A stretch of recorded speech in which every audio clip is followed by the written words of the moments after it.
This is Math 107, Practice Test 3. This is problem number 10. And in this problem, we're given a lot of information. Basically, we're told some things about Clyde's town. The mean property tax is $3,600. Standard deviation is 1,000. And Clyde himself pays this much. Carol, the mean in her town for property tax is 1,200 with standard deviation of 500.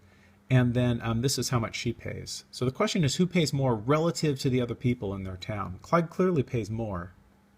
But how does the amount he pays compared to the people in his town compare to the amount that she pays relative to the people in her town?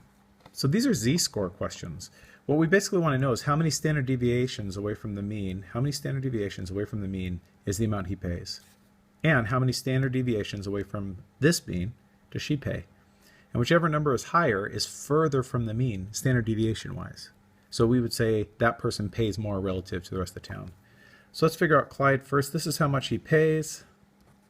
This is his standard, this is the mean for his town. So this is how far away he is from the mean. And then we divide that by standard deviation, how many standard deviations away it is.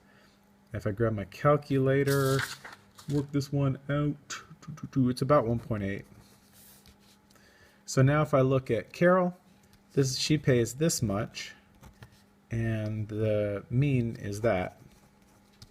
So this is how far she is from the mean, but I want to know how many standard deviations that is. So I'll divide that by 500, and when I do that, I get 1.9. So I'm just checking the question. The question is who pays more. So the person who pays more is Carol. I think on the actual written practice test I chose Clyde, but I did write Clyde pays less, but we're looking for who pays more, and that who pays more relatively is Carol. Relatively. Look, that says relatively.